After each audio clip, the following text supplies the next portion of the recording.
부활절만큼 기쁜 주일이 어디 있겠습니까? 그런데 우리가 의미를 생각해 보면은요, 주일은 주님의 날인데 주님께서 부활하신 날이라는 뜻입니다. 그래서 우리 기독교 신앙을 가진 분들은 유대교처럼 유대교의 안식일은 토요일입니다. 토요일을 성일로 지키지 않고 주님 부활하신 날을 이렇게 성일로 지키고 있습니다.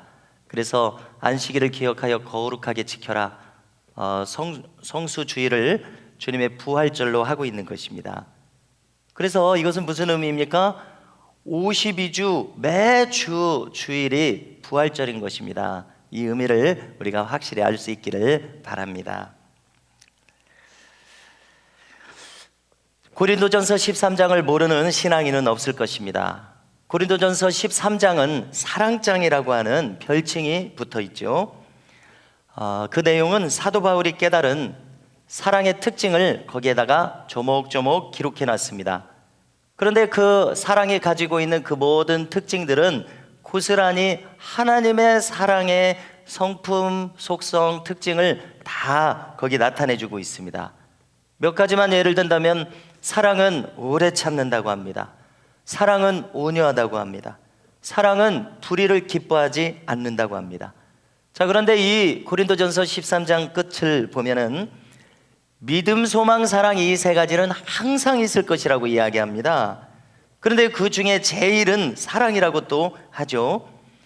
그래서 우리 이 인간에게 정말로 가장 필요한 것, 없어서는 안 될 것은 무엇인가 하면 하나님의 사랑인 줄로 믿습니다. 하나님의 사랑을 느끼지 못하는 사람만큼 불행한 사람은 없는 겁니다. 하나님의 사랑을 깨닫지 못하는 사람만큼 불행한 사람은 없습니다. 그리고 이 사랑을 알 때에만 인간은 천국을 소망할 수가 있습니다. 부활과 영생을 소망하는 사람이 됩니다. 그런데요, 이 사랑은 또 믿어야 깨달아지는 사랑입니다. 우리가 믿음을 가지지 않으면 이 하나님의 사랑을 깨달을 수가 없어요. 그렇기 때문에 믿음과 소망, 사랑은 다 이렇게 연결이 되어 있습니다. 그래서 우리 신앙인의 복음 삼덕이다라는 말을 지난 2000년 동안 우리 교회는 전통적으로 이렇게 불렀습니다. 무엇인가? 믿음, 소망, 사랑, 이것을 복음 삼덕이다, 이런 별칭으로 불렀습니다.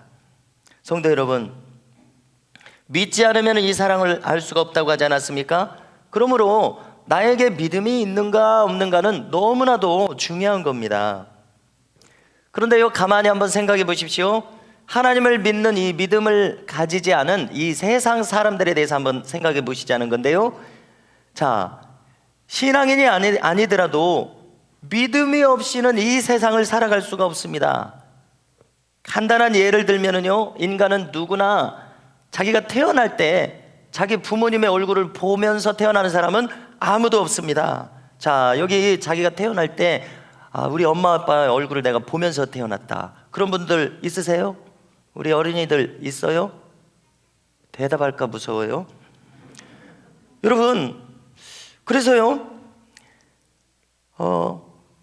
아무도 없습니다마는 부모님이 함께 나오고 살고 있으니까 내 부모님인 줄 믿는 겁니다. 그리고 내가 네 엄마다, 내가 네 아빠다, 이렇게 하시니까 믿는 거죠. 내가 직접 목격하지 못했어도요. 그리고 또 버스를 탈 때도 한번 보십시오. 택시를 탈 때 한번 보십시오. 내가 전혀 알지 못하는 사람이 지금 운전대에 앉아 있죠. 자, 그 사람이 정상적인 사람인지 아니면 정신이 나간 사람, 미친 사람이어서 아무렇게나 운전을 해버리려는지 우리가 어떻게 합니까? 그것을 정확히 알지 못하면서도 우리는 내 몸을 그 차량에 맡겨서 버스를 타고 택시를 탑니다. 자, 그 내용을 우리가 더 깊이 생각해 보면은 내 생명을 그 사람에게 맡기는 겁니다. 자, 어떻게 우리가 의심도 하나도 하지 않고 그 버스에 올라탈 수가 있습니까? 거기에는 이 믿음이라고 하는 것이 작용하고 있는 겁니다. 버스 회사가 그 사람을 잘 확인하고 버스 기사로 채용을 했겠지 하는 이런 믿음이 나도 모르는 사이에 있는 것이죠. 저 사람이 알아서 잘 운전하겠지, 자기도 살려면 잘 운전하겠지, 이런 믿음이 작용하고 있습니다. 그래서 우리가 안심하고 이 탈 것들을 탈 수가 있습니다. 자, 이렇게 세상 사람들은 자기가 직접 보지 못했어도 믿으면서, 무엇인가를 믿으면서 살도록 되어 있습니다. 자신이 확인하지 않았어도 믿음을 가지고 살아가게 돼 있습니다, 이 세상은요. 자, 그런데 문제는요, 이렇게 사소한 것들은 우리가 의심하지도 않고 잘 믿으면서 말입니다, 정작 중요한 것은 너무나도 많은 의심을 한다는 이야기입니다. 정말 중요한 문제는 무엇입니까? 인간의 영혼에 대한 문제입니다. 살고 죽는 문제입니다. 삶과 죽음의 문제는 정말 중요한 것인데, 이것에 대한 가르침은 쉽게 믿으려고 하지 않습니다. 아니, 생각하지도 않고 삽니다. 외면하면서 삽니다. 자, 세상의 대부분의 사람들은 하나님이 눈에 보이지 않는다고 하나님을 믿지 않습니다. 그리고 자기 수명이 100년도 되지 않으면서 이 영원한 세상에 있다는 것을 믿지도 않고 생각하지도 않고 살아갑니다. 복음을 전하면서 그에게 알려주는 천국을 믿지 않습니다. 지옥을 믿지 않습니다. 영생을 믿지 않습니다. 부활을 믿지 않습니다. 저는 오늘 이 자리에 계신 저와 우리 모든 미담교회에 속한 성도님들이 이 모든 복음의 진리들을 믿으실 수 있기를 주님의 이름으로 축복합니다. 하나님은 보이지 않으셔도 살아계십니다. 천국은 분명히 있습니다. 왜요? 성경이 그렇게 이야기하니까요. 지옥은 분명히 있습니다. 예수님이 지옥에 대해서 가장 많이 말씀하신 분입니다. 영생은 있습니다. 영벌도 있습니다. 부활은 분명히 있습니다. 십자가의 대속하심의 그 은혜가, 우리가 금요일에 함께 은혜를 나눴습니다마는 나에게 반드시 필요합니다. 그래서 이 모든 진리들과 진실들이 믿어지실 수 있기를 주님의 이름으로 축원합니다. 세상 사람들이 정말 믿기 힘들어하는 것들이 우리 신앙 안에서 몇 가지 있습니다. 첫 번째로, 예수님께서 그 어머니 마리아가 성령으로 잉태된 것을 통해서 태어났다는 것을 잘 못 믿습니다. 하나님이 사람으로 태어나신 분이 바로 이 예수님인 것을 사람들이 믿지 못하겠다고 합니다. 또 가장 결정적으로 예수님이 부활하셨다는 것을 도무지 믿지 못합니다. 그런데 성도 여러분, 이 모든 것의 의심은 단 한 가지 생각만 하면 간단하게 해결됩니다. 무엇을 생각하면 됩니까? 하나님은 전능하신 하나님이시라는 사실입니다. 여러분, 하나님이 모든 것을 알지 않으면 어떻게 그분이 하나님이겠습니까? 하나님이 전능, 모든 것을 다 알 수 있는 분이 아니면 어떻게 그분이 하나님이겠습니까? 못하시는 것이 있다면 그분은 하나님이 될 수가 없다는 겁니다. 자, 한번 생각해 보십시오. 그렇다면 하나님이 모든 것이 다 가능한 분이시라면 죽은 자를 살리는 것을 왜 못하시겠느냐는 것입니다. 오히려 죽은 자를 살리지 못한다면 그는 하나님일 수가 없습니다. 그런 하나님은 믿을 필요가 없습니다. 그러나 그가 전능한 하나님이시므로 죽은 자도 살리시는 창조주 하나님이심을 우리 모두는 분명히 믿을 수 있기를 주님의 이름으로 축복합니다. 왜 살리실 수 있습니까? 없는 것을 있는 것처럼 부르시는 창조주 하나님이시기 때문에 그렇습니다. 천하 만물을 지으시고 이 자리에 있는 저와 여러분들을 만드셔서 태어나게 하시고 살아가게 하시는 창조주 하나님이시기 때문에 이 모든 일들이 오히려 가능하다는 것을 여러분들 간단히 이렇게 믿으실 수 있기를 바랍니다. 즉, 동정녀 마리아가 성령으로 잉태된 것을 믿으시기 바랍니다. 하나님의 인간의 몸을 입고 오신 분이 바로 예수님인 것을 믿으시기 바랍니다. 죽은 지 사흘 만에 예수님께서 오늘 말씀처럼 부활하신 것을 믿으시기 바랍니다. 자, 여러분, 오늘 말씀을 보니까요, 이 최초의 첫 번째 부활절 새벽에 막달라 마리아와 그리고 복음서 다른 곳에 보면 요새의 어머니 마리아, 이 두 사람이 무덤에 갔습니다. 왜 갔느냐 하면 예수님의 시신에 향품을 바르기 위해서, 향유를 바르기 위해서입니다. 그것은 바로 무더운 유대 나라의 장례법이기 때문에 그랬습니다. 그런데 그들이 당도하자 엄청난 일이 벌어집니다. 오늘 우리가 읽은 이 마태복음 28장에서는 큰 지진이 일어났다고 기록합니다. 여러분, 보이지 않는 세계가 보이는 세계로 이 부활의 놀라운 기적을 일으키는데 무슨 일이든지 안 일어나겠습니까? 얼마든지 큰 지진이 일어날 수도 있죠. 그리고 그들은 무엇을 목격했는가? 바로 천사가 무덤의 돌을 굴려낸 것을 목격을 했습니다.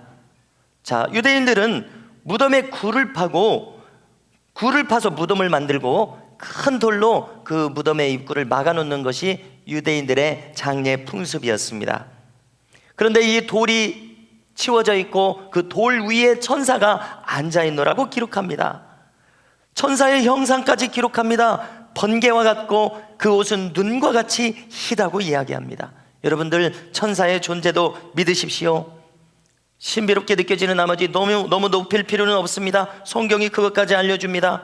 천사들은 구원받은 후사는 상속자라는 뜻입니다. 왜냐하면 우리가 하나님의 아들, 딸들이기 때문에 믿어지지 않으실는지 모르겠습니다만은 하나님 나라를 우리에게 아들, 딸인 거로 유산으로 상속해 주신다는 것입니다. 이것이 성경의 생각입니다.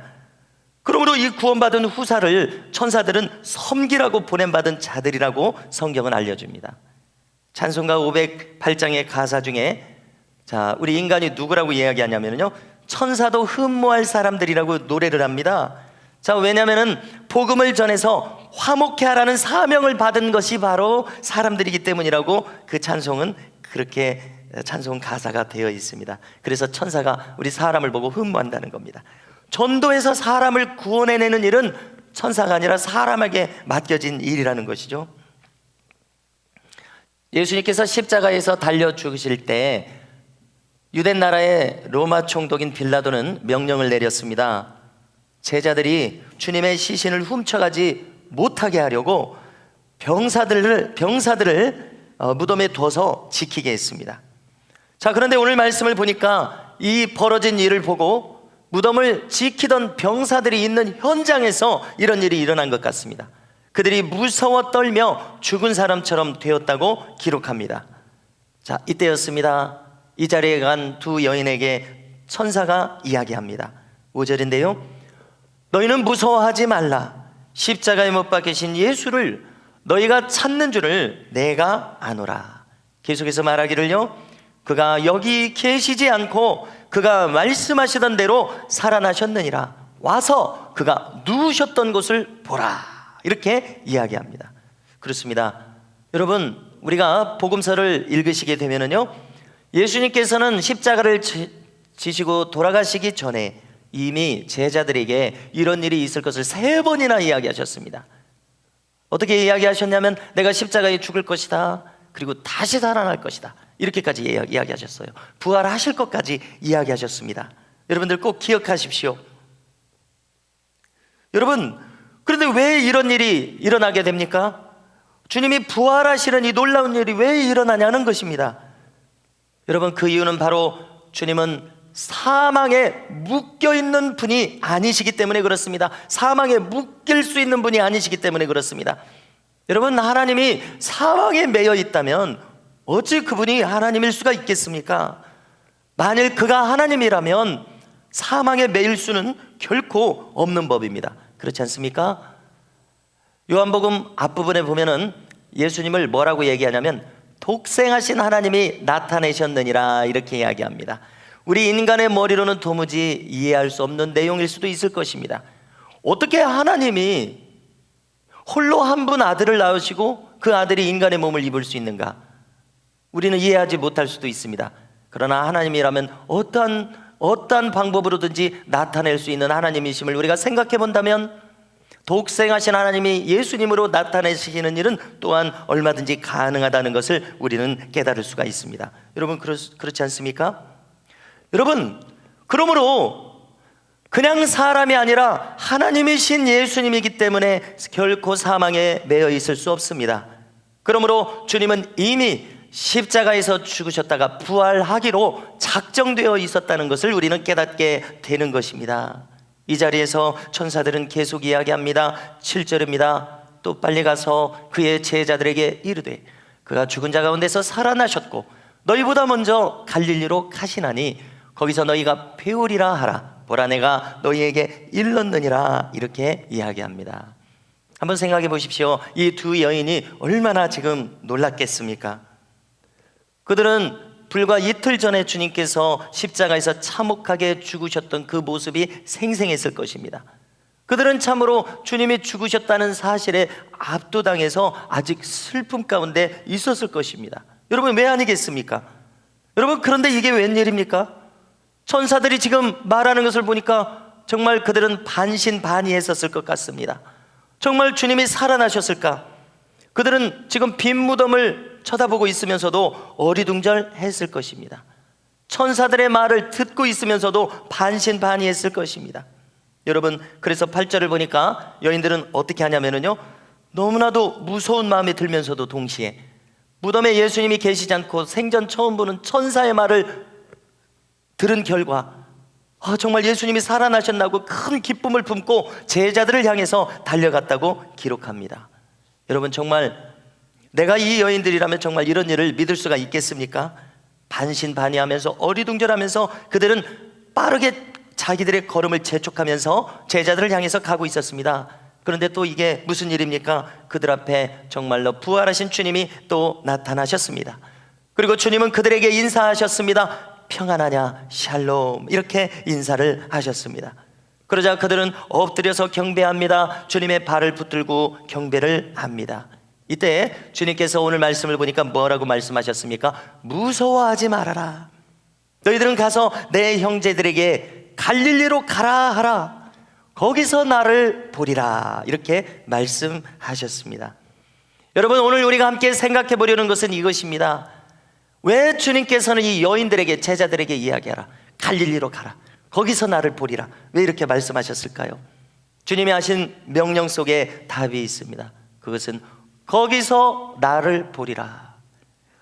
거기서 제자들이 예수님을 만나게 하시려고, 거기서 주님께서 제자들을 만나 주시려고 갈릴리로 가라고 지금 말씀하시는 것을 우리가 알게 됩니다.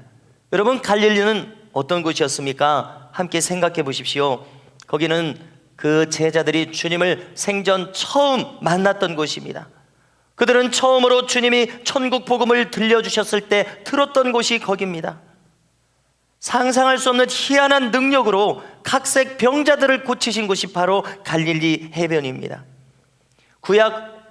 이렇게 두꺼운 구약 성경 어떤 곳에서도 기록되어 있지 않은 일을 주님께서 행하신 곳이 바로 그곳입니다. 구약 어느 곳에서도 우리는 귀신 들린 자의 그 귀신을 쫓아내서 그의 정신을 건전하게 만들었다는 이야기를 우리는 읽지 못합니다. 그러나 예수님께서는 그런 일을 하셨습니다. 갈릴리는 어떤 곳입니까? 주님께서 처음으로 자기의 제자들을 부르셨던 곳입니다. 거기서 베드로는 나는 죄인이로소이다, 나를 떠나소서, 죄인임을 깨달았던 곳입니다.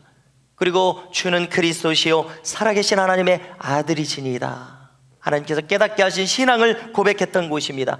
주님이 과연 누구신지를 깨달았던 곳입니다. 바로 이곳이 갈릴리입니다. 성도 여러분, 우리도 이 갈릴리로 가야 할 줄로 믿습니다. 내가 주님을 처음 만난 곳으로, 내가 주님을 처음으로 온 마음으로 예배한 곳으로, 주님의 능력을 깨달은 곳으로, 주님이 하나님이신 것을 깨달은 그곳, 내가 죄인임을 깨달은 그곳, 천국 복음을 들을 수 있는 그곳, 부활하신 주님을 만날 수 있는 그곳, 새로운 사명을 받을 수 있는 그곳, 바로 거기서 나를 보리라 주님 말씀하신 고로 우리도 갈릴리로 가서 주님을 배워야 할 줄로 믿습니다. 부활하신 주님이 나에게 무엇인가 말씀하실 수 있는 그곳으로 가실 수 있기를 주님의 이름으로 축복합니다. 오늘 부활절 연합 예배로 모인 이 자리에 우리 영유치부, 아동부, 중고등부, 청년부, 장년, 노년, 모든 교우들, 저를 비롯해서 이 자리에 계신 모든 교우들께서 부활하신 생명의 주님을 우리가 이 예배하는 곳에서, 내가 살아가는 곳에서, 나의 가정에서 만날 수 있기를 주님의 이름으로 축복합니다. 그러면 주님께서는 우리에게 내가 지금 필요한 것을 말씀하실 것입니다. 내가 무엇을 행해야 할지 말씀하실 것입니다. 내가 무엇을 깨달아야 할지 깨닫게 하실 줄로 믿습니다. 우리는 정말 부활하신 주님을 만나는 것이 너무나도 절실한 사람들입니다. 여러분, 제가 지금 화면에 보여드리는 분은 이숙녀 전도사님이라는 분입니다. 생물연대가 1908년에서 2000년이죠. 평북 선천 출생입니다. 우리가 속한 노예가 평북노예입니다. 평북 선천은 평북노예가 근거지로 하고 있었던 그런 곳입니다. 평양을 한국의 예루살렘이라 이런 별칭으로 불렀는데요. 평북 선천도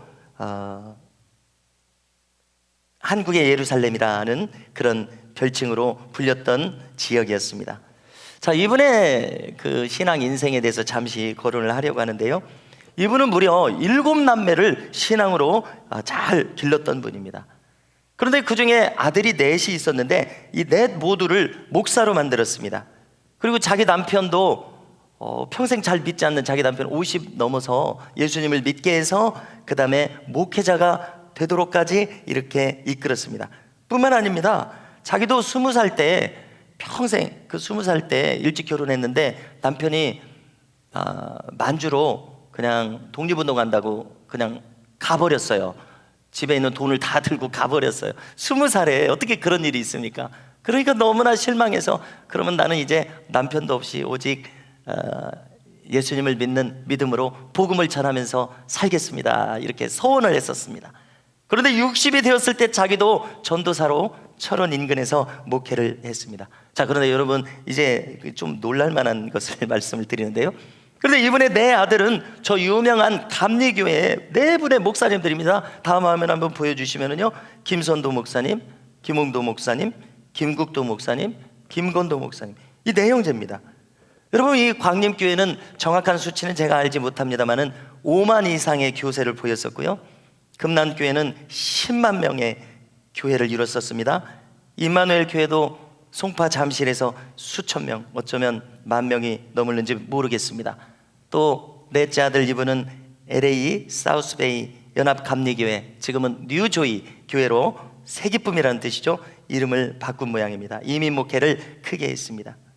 자, 여러분, 대단히 큰 교회, 한때는 세계 감리교회에서 1위와 2위가 되는 큰 교회를 이 두 형제가, 네 형제 중에 두 형제가 이뤘다는 것은 보통 일이 아닌 것을 우리가 느낄 수가 있죠. 그래서 저는 이 가정을 하나님께서 이렇게 사용하신 원인을 제가 지난주에 이 이승려 전도사님의 신앙 전기집을 읽으면서 한번 생각해 봤습니다. 이분의 전기집은 하늘의 밀이 땅에 떨어져, 이런 제목인데요. 제가 찾은 것은 이것입니다. 이분은 기도신앙이 있었습니다. 어렸을 때부터 13살인가 15살 때 이 선천의 선교사님들이 복음을 전해서 기독교 신앙이 들어온 거예요. 그러니까 한 집, 두 집 예수님을 믿는 거예요. 근데 예수님 믿는 모습이 너무나 좋아 보이는데 엄마는 유교 집안이라 교회를 못 가게 하는 거예요. 그런데 자기는 너무 교회를 가고 싶은 거예요. 그래서 밤새껏 기도를 하는 거예요. 예수님 교회 다니게 해주세요. 예수님 교회 다니게 해주세요. 옆에 엄마가 자고 있으니까 안 들리게 예수님 교회 다니게 해주세요. 예수님 교회. 이렇게 기도를 했는데 다음날 아침에 야, 너 교회 다니냐? 엄마가 이렇게 물어보는 거예요. 속으로 했는데도 밤새껏 이렇게 했다는 거예요. 그게 들렸던 모양이에요. 너무나 간절히 구하니까 그럼 교회 다녀라 해서 교회를 다니게 되었습니다. 자, 무엇인가 하면은 처음 예수님을 믿을 때부터 기도신앙을 가지고 있었더라는 것입니다. 남편은 아내한테 물어보지도 않고 독립운동 한다고 떠나가 버리죠. 평생 방랑자로 살고 있죠. 또 부모님, 시부모님, 부모님들 일찍 돌아가시죠. 젊은 여성의 힘으로 어떻게 이 험한 세상을 헤쳐나갈 수가 있겠습니까? 그런데 이 험한 세상을 10몇 살 때부터 믿기 시작할 때부터 기도했던 그 기도신앙으로 이 한 세상을 살았던 것을 우리가 알게 됩니다. 성도 여러분, 참으로 가만히 한번 생각해 보십시오. 놀랄만한 일이, 내 아들이 다 목회자가 됐을 뿐만 아니라 아들의 목회를 하나님께서 다 축복하신 것이 확실하잖아요. 어떻게 이런 일이 있습니까? 그것은 기도의 힘이라는 것입니다. 정말 힘없는 이 아낙네가 의지할 곳은 하나님밖에 없었다는 것입니다. 그러므로 저와 우리 모든 교우들께서도 기도신앙으로 우리의 남은 인생을 승리할 수 있기를 주님의 이름으로 축복합니다. 또 이분들은 순교신앙이 있었습니다. 그리고 그 순교신앙은 부활신앙을 가지지 않으면 결코 가질 수 없음을 깨닫습니다. 90평생 그는 기도신앙으로 승리를 했고요. 김익두 목사님이 여기서 나옵니다. 그의 부흥회에 참석해서 열흘 동안 기도해서 안질을 고침받았습니다. 안질이 왜 생겼는가 봤더니 생활이 너무 어려우니까 그 어린 안악이 삭바느질을 하는 거예요. 삭바느질. 그러니까 이 25살쯤 된 분이 어떻게 안질이 생기겠습니까? 삭바느질을 하니까 안질이 생긴 거예요. 제가 읽다 보니까 그렇게 깨달았어요. 그런데 열흘 동안 김익두 목사님 부흥에 참석해서 간절히 기도하니까 그 안질이 낫더라는 것입니다. 이용도 목사님이 여기서 나옵니다. 그 부흥에서 주님에 대해서 철저한 일편단심의 사랑을 배웠던 것입니다. 큰아들 김선도가 6살에 폐렴에 걸려서 죽게 되었습니다. 서울에 가서 산소호흡기를 대려면은요 3일이나 걸립니다. 가다가 죽게 생겼어요. 그리고 이 산동네에서 사람들이 이야기합니다. 여기 우리 동네는 산 제사를 드려야지 안 그러면 산신령님한테 산신령님의 진노를 산다고 막 동네 사람들이 성화를 댑니다. 지금 이쪽으로 이사를 와서 지내는데요. 그런데 이 선도의 어머니 이숙녀 전도사님은 말합니다. 아닙니다. 죽든지 살든지 주님이 고쳐주셔야겠습니다. 제가 흐트러진 신앙을 통회하고 자복합니다. 그러니까 주님께서 응답해 주셔서 사경을 헤매던 아들이 살아나게 되었다는 것을 간증하고 있습니다. 그런가 하면 이북에 소련이 들어옵니다. 공산화가 됩니다. 둘째 아들 김홍도가 다니는 학교에서 그 예수 믿는 학교에서 학생들의 신앙이 다 변절합니다. 그런데 이 홍도라는 학생과 다른 학생 2사람만 빼고 다 변절했는데 선생님이 이래도 예수를 믿겠냐고 뺨을 이쪽을 때리고 저쪽을 때리고 아이들 앞에서 수도 없이 뺨을 때려도 그 신앙이 변절하지 않더라는 것입니다. 순교의 신앙을 가진 것을 깨닫습니다. 그래서 그가 그때 죽을 각오로 신앙을 변절하지 않았을 때 그런 자를 하나님께서는 가만두지 않고 축복하신다는 것을 깨닫게 되었습니다. 여러분들, 어찌 사람의 힘으로 아무도 가지 않는 망우리에 있는 그 금난 감리교회 그 교역자들이 가기를 꺼렸다고 합니다. 그 작은 교회에 갔는데 어떻게 그 작은 교회가 10만 명이나 되는 성도가 거기 모입니까? 성령의 역사가 아니면은 그런 일은 일어나지 않지 않겠습니까? 그래서 바로 그가 순교신앙으로 이미 승리했기 때문에 하나님께서 이미 나를 위해서 죽은 자를 가만두지 않는다는 것을, 그를 축복하신다는 것을 우리가 깨닫게 된다는 이야기입니다. 성도 여러분, 그러므로 우리도 나의 남은 생명을 주님께 바쳤을 때 주님은 반드시 우리의 남은 생애를 축복하실 것을 믿으시기를 바랍니다. 우리는 나의 남은 생애에 대해서 나의 헛된 생각과 인간의 계획을 버려야 되겠습니다. 여러분, 만일 우리 미담교회가 장차 부흥한다면요, 어떻게 부흥하겠습니까? 그것은 사람의 힘이 아닐 것입니다. 그것은 분명 불굴의 기도로 순종한 결과일 것입니다. 순교의 신앙으로 불굴의 충성을 배운 그 결과이기 때문일 것입니다. 그러므로 성도 여러분, 우리도 부활신앙을 가지고 순교신앙을 가져서 이 흔들림 없는 믿음으로 승리할 수 있기를 주님의 이름으로 축복합니다. 자, 어린이 여러분, 저는 처음에 이 목사님이 되려는 마음이 없었습니다. 근데요, 우리 어른들에게는 여러 번 말씀을 드렸습니다만 제가 19살 되던 고3 7월이었습니다. 한 3일을 되게 알았습니다. 열이 한 40도나 올라간 것 같습니다. 그런데 3일째 되는 밤 자정쯤에 온 세상이 고요해집니다. 생각이 스칩니다. 이러다 내가 죽는 건지도 모르겠다, 이런 생각이 스칩니다. 그런데 놀랍게도 그 다음날 아침에 몸이 산뜻해집니다. 나았습니다. 그런데 저의 마음은 큰 충격을 받았습니다. 왜냐하면 제가 고등학교 3학년 19살 때까지 아무런 어려움도 아무런 구김살도 없이 너무나 기쁘게 살고 있었기 때문에 그렇습니다. 그런데 이렇게 인생이 쉽게 죽을 수도 있다면 하는 생각이 저를 사로잡은 것입니다. 그렇다면 이렇게 한 번 살아가는 인생을 어떻게 살아야 할 것인가, 가장 귀하게 살아가려면 어떻게 해야 될 것인가 라고 생각했을 때에, 한 달 동안 기도하고 고민하며 생각했을 때 가장 귀한 일은 다름 아닌 이 수많은 영혼들이 구원받아서 천국에 가도록 인도하는 삶이라는 결론밖에 생각나지 않았었습니다. 여러분, 그래서 제가 목회자가 되도록 그렇게 하나님께 부름을 받은 겁니다. 성도 여러분, 어린이 여러분, 부활신앙이 아니면 인생의 바른 목적은 깨달아질 수 없습니다. 천국신앙이 아니면 아무것도 우리 인생에서 바른 목표가 될 수 없음을 여러분들 기억하시기 바랍니다.